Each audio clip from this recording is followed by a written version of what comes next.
Kaya lagi kagagmay ano black lagi ron. Ay brad, practice na kay construction ko igugma. Ano na kay zunan kay bawo naman gid mo unsay angayan unsay dili, di ba? Disiplinahon ninyo yung Kristohano kinabuhi nga dili ko ani kay di na gini pwede nako. Like nako god nga kusog tres. Ayun gyud nikabutan nga di lang gyud. Kaya ron dili mag-acid reflux. So yun na sad sa kinabuhi Kristohanon. Naay butang nga inyong balibaran kay disiplina man.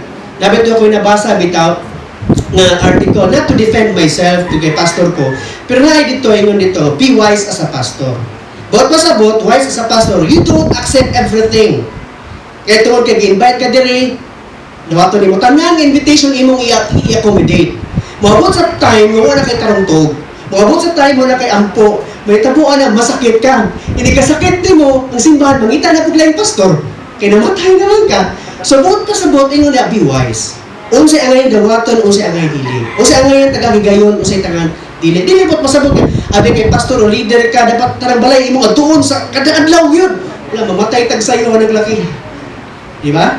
Buot pasabot, you got to determine unsay angayan, unsay dili. Para taas ang imong lungtad isip Kristohano, mga kaizonan. Amen? So both are true. O, dili na ko makita, ngapit ako mamanagzoon. When I read the story, I saw the sovereignty of God. Usabot masabot, nakita na kung ang paggagamhanan sa Diyos. Kung balik-balik ko ninyo sa pagbasa, 13 to 15, makita ninyo sa Ginoo makaigsunan nga ang Ginoo mao'y naghatag o kadaugan. In verse 7, I give you victory over the Midianites. In verse 9, for I have given you over victory over Midianites. In verse 14, God has given Gideon and Joash victory from Midianites. In verse 15, get up, for the Lord has given you victory over the Midianites. Question, who gives them victory? Who gives them daog? Kasi naghatag na kadaugan? It's God, it's the Lord, it's Yahweh. Subot pa sabot, sa iyong kinabuhi, kasi naghatag ninyo og sakyanan, kasi naghatag ninyo balay, kasi naghatag ninyo gwapo-gwapa nga anak, or asawa o bana, kasi may naghatag ninyo kwarta, kasi may naghatag ninyo tanan nga naan ninyo karon. It's God. Amen. That's part of the sovereignty and the providence of God. Unang dili ta mingon nga nadawat na nako tungod sa kupusog sama sa mga salita ba. Nga hadlok ang Ginoo nga mahitabo sila Ginoo nang ipagamyan sila. Muna base no muna ang Ginoo pagamyan na kuno yung kwarta nito kanoy kay mahambog yung nigdaganan. Ato ra ni nga naman ato ra na ni siya kanang kontrol ng iyang blessing kay basin manghambog ni mabot ang panahon. Muna ayan po to Lord dili lang gid ko manghambog Ginoo maluoy ka daghan ang blessing. Ano bitaw? Lord, tabangin na di na ko manghambog, always go mo daog sa kinabuhi. On the other hand, does it mean ang Ginoo may hatag daogan, si Joshua okay ra sa balay? Okay ra si Joshua das nasod? Okay ra mga tawo nga, dili lang tayo, Ginoo ra bitay mo hatag daogan. Ang Ginoo ra bitay gapili nato nga maluwas ta, dili lang tayo, dili lang ta ngalagad. Ang Ginoo ra bitay gapili nato beforehand nga luwason ta niya, di lang ta mabuhat sa atong pagtuo. Does it mean like that? No, because Gideon obeyed God with the 300 men. So kung makita nimo, the sovereignty of God, it's God who gives them victory. It's God who gives them the accomplishment nga daog sila, batog sila kontra. Bisan gamay sila, 300 kumpara sa thousands of people. Kaya sa Ginoo tagaan mo kadaugan sama nila.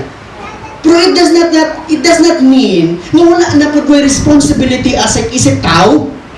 Because your responsibility, like Joshua, is you need to obey God. Yung Ginoo, lakaw mo ang bukira, lakaw po sila. Ato mo atong sa paa, ato po si Joshua, kano sa mga tao.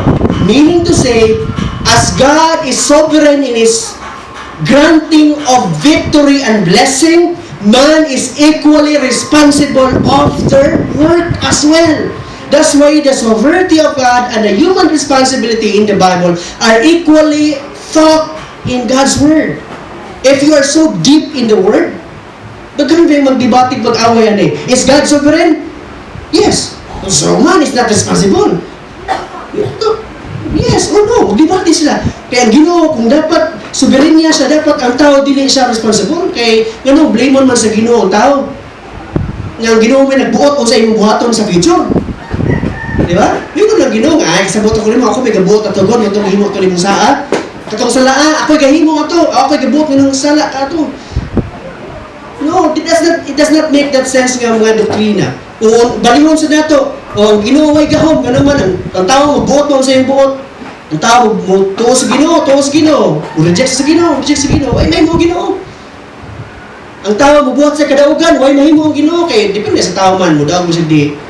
So, mga kaigsunan, kining duha ka doktrina nga ilang gipasabong actually is actually taught in the Bible. Equally taught in the Bible. Ang Dios nagpili nato sa wa pa ta mataw sa kalibutan, Ephesians 1. Giingon po ta sa Ginoo, kinahanglan ta mo to, mga lagad mo hinulsol. The sovereignty of God and our responsibility are equally taught. So, wala'y problema.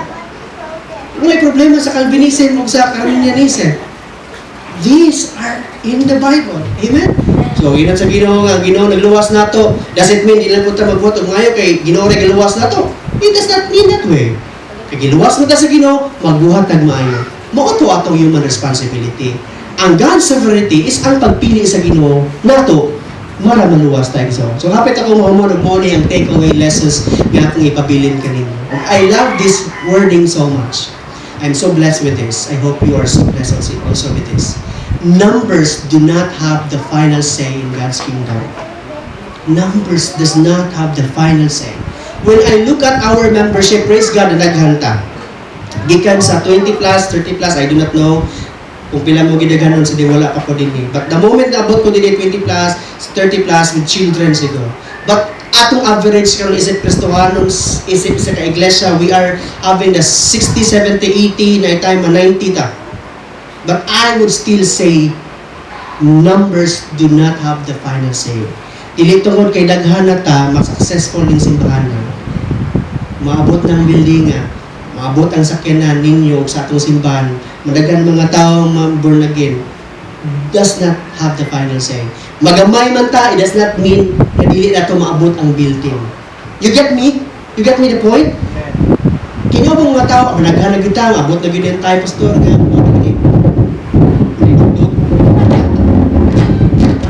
nilupat na na? Ito kung idugdog ba kayo? Di sa nuyon ba? Kung ang kaigsunan, magamay matag sa dili, that is not the final say unsay may tabo sa itong simbahan. Unsa di ay, it's God. Amen? So, malipay man ko managhanta. Pero ang atong mindset is mauli siya, wala sa gidaghanon ang success sa simbahan. Hinay mong tapad, wala sa gidaghanon sa kwarta ang imong success. Amen? Asa ang success ni mo, Exon? Naa sa Ginoo. Una ang Ginoo, managan na imong kwarta. Sunod, another thing, Exon, palit ko sa 1 plus God is a majority. What do you mean with that, Pastor? Kung nga ka sa Ginoo, bisan pag minority kay gamay ra mo diri, in the latter meaning, kay Dios gamanan man sa tanan, majority ka. Kay sometimes nung damo ko yung God, kay you are against all odds ba? Ikaw na lang usa pagpili sa matarong tanan sila dili, dumtan ka nila. Pero kay mao kang ang Dios kuyo, imong gipili ang unsay gipili sa Ginoo, 1 plus God is majority. So bahala na ubang mga simbahan to compromise lang tagto, basta kining simbahan sa sifag mo stand with God because we believe when we are with God, we are the majority. It's not on the number, it's on who we are with. We are with the most powerful God, therefore His power is majority. Kay tungod kay tanang gahom sa mga tao nga ni against niya, combine them all, still minority compared sa gahom sa Ginoo. Amen. Amen? Ikaw tunong mga kaigsunan, God does not want we take glory in us. Butang sa iyo na, it's all God's glory. Na-achievement, God's glory. Na-ay mga nitabo nga maayos na, God's glory. It's always God's glory. God-centered, tak mo na yung meaning na. God's glorious gospel ang atong gituuan and so on. Amen. And then, the point about the numbers being reduced to 300 is that this made it clear that the battle was won by God and not by the power of the vast army of Israelites. So kung na-trials, mabot sa iyong kinabuhi, na-tayo makaingon ka, wala ko'y kwarta, wala ko'y hani-hani, wala ko'y mga tao, pero mabot ang tayo makaingon ka, Ginoo ra gyud ay ang muliho. Amen? Ginoo ra gyud ay ang nibayan. Ginoo ra gyud ay ang nitrabaho. Wala mo ko'y kasaligan. Gawas lang sa Ginoo, exon. So, kita rin mo din ha, the battle is won by God, not by us. The last point din God's part is to put forth power. Our part is to put our faith. So ang party sa Ginoo is tagata niya gahom, udaog ta, ug ang party nato is mutuo ta og mutrabaho mulihok tayo so sa atong goal isip iglesia, wala sa numero ang atong success isip simbahan. We praise God managhan ta, pero dili na mao ang final say. Ang final say ng Dios. Sa inyong kinabuhi una nasad na, dili ang final say kung sa gidaghanon sa inyong kwarta sa bulsa. Ang final say is kauban ba nimo ang Dios sa imong desisyon nga gihimo.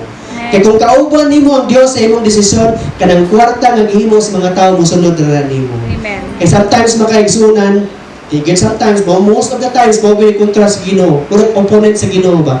Dili yawa ba? Kaya sa Bible wala ba gingon nga you cannot serve two masters. Dili ba Ginoo yawa ang gihatag example sa Ginoo ni Kristo dito. Ang ihatag ba yan nga opponent sa Ginoo tong time mammon or money. Ganun man.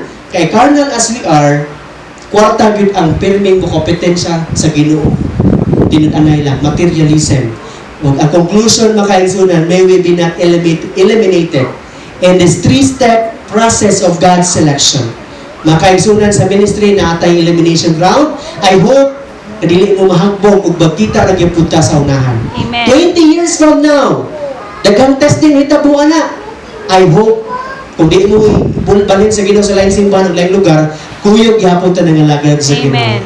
Let us be courageous, be obedient, and be disciplined in our Christian life to the Lord, and God grants us success not by our human strength or any merit of us, but by His grace and power alone. Amen. Mga kaigsunan, last na kong isulti ninyo, trials and testings, you expect that in life. That is part of life.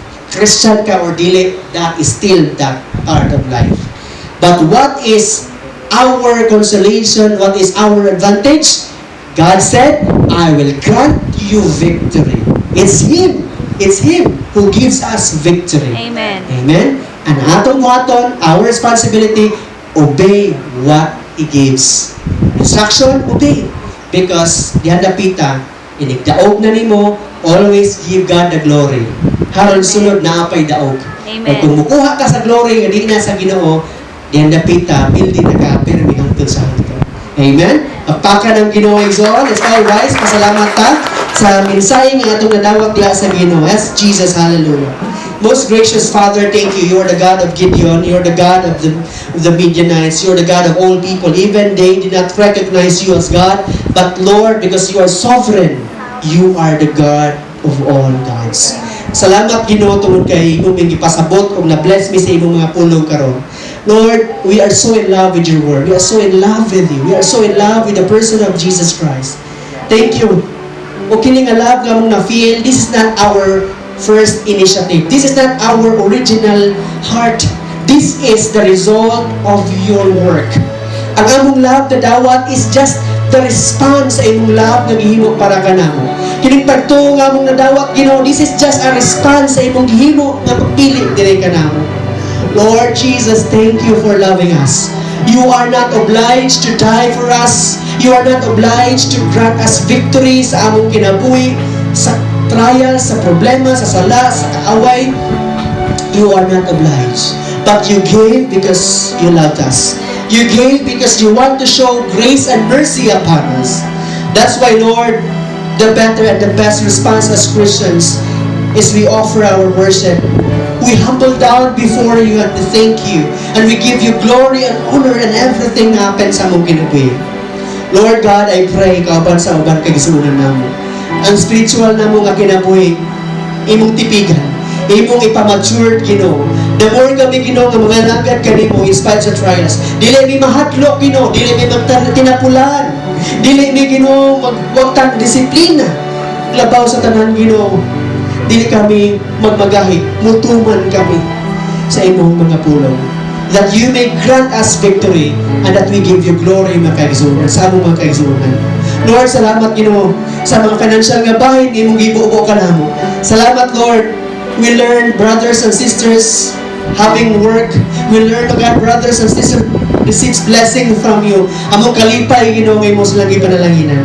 Lord, I pray uban na mga kaigsunan nga nagahulat pag yun sa mga blessing. Lord, I pray Lord, ako kang gibek, Ginoo, ngay mong panalanginan sila sa imong kababuton. Ibubo nimo ang ilang ipangayo Ginoo nga promotion, expansion sila mga business. Ibubo ni mo Ginoo ang wisdom, ug ang blessing, ug ang knowledge sa mga bata o mga estudyante Ginoo nga nagtrabaho. Ang financial nga bahin imong matagbo sa ngalan ni Jesus. Ang among mga panglawas Ginoo, ang healing among gipangayo tuod kay ikaw may tag-iya sa tadhana. Ikaw ang doktor Ginoo. Busa Lord, salamat sa kayuhan, salamat sa proteksyon ug sa pag-iway nimo Ginoo sa among gikan sa mga dautan. Lord, isip usa ka iglesia mo kami pasalamatan kay matag tuig, matag buwan, ug matag Domingo imo kami gipauswag ug gipaasenso. Magapanalangin ka namo tanan sa tanang aspeto. O sa mga kaigsunon ng mga wala din Ginoo, we pray that you will bring them, Lord, sa mga Sundays kauban ka namo. Aron maghiusa kami nga mga lagad kanimo. Mapasalamaton kami o Dios sa imong gihimo sa nga kamatayon dito sa cross. Salamat Ginoo kay imo sa aming gialaw nga mabuhi para sa kanimo. O ngabot na panahon usab mamatay kami para kanimo. For your glory alone, we are satisfied in life. In Jesus Christ we pray. Amen and amen. Pagpaka na itong prayer, Diyos exalt. Glory to Him. Amen. Amen.